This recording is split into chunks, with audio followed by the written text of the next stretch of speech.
আসসালামু আলাইকুম। ইমোতে কথা শোনা যায় না, কথা বোঝা যায় না। আপনার যদি এরকম সমস্যা হয়ে থাকে, কেউ আপনাকে ইমোতে কল দিয়েছে, আপনি কথা বলতেছেন কিন্তু আপনার কথা সে বুঝতেছে না, আপনিও কথা শুনতেছেন না, তাহলে আমার এই ভিডিওটা আপনি দেখেন।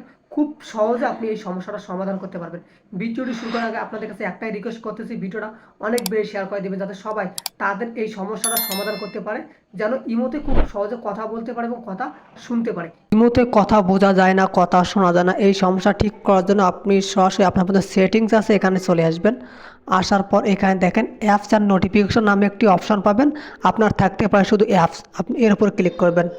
ক্লিক করার পর এখানে দেখেন সি অল 87 অ্যাপস, আপনার আরও কম কিংবা বেশি থাকতে পারে, এর উপর ক্লিক করবেন। ক্লিক করার পর একটু নিচের দিকে আসবেন, এখানে আপনার ইমো যে অ্যাপসটা আছে এই অ্যাপসটাকে আপনি খুঁজে বার করবেন। তো আমি আমার ইমো অ্যাপসটাকে খুঁজে বার করতেছি। এখানে গুরুত্বপূর্ণ সেটিংস, এই ইমো অ্যাপসের উপর আপনি ক্লিক করবেন।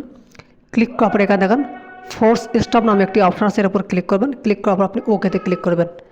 ক্লিক করার পর এখানে দেখেন পারমিশন নামে একটি অপশন আছে, এর উপর ক্লিক করবেন।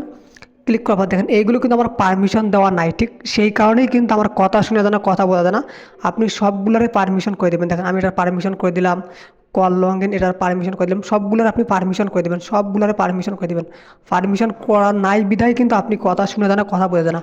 পারমিশন করে দেওয়ার পর একটু ব্যাগে চলে আসবেন। এখানে দেখেন স্টোরেজ অ্যান্ড ক্যাশ নামে একটি অপশন আছে, এর উপর ক্লিক করবেন। ক্লিক করার পর দেখেন ক্যাশ ক্লিন নামে একটি অপশন আছে, এর উপর ক্লিক করবেন। তাহলে আপনার ক্যাশটা ক্লিয়ার হয়ে যাবে। তখন কিন্তু আপনি ইমোতে কথাও শুনতেও পারবেন, কথাও বোঝা যাবে, কোনো সমস্যা হবে না। ধন্যবাদ ভিডিওটি শেষ পর্যন্ত দেখার জন্য। যদি ভালো লেগে থাকে তাহলে প্লিজ লাইক করবেন, সাবস্ক্রাইব করবেন। ধন্যবাদ।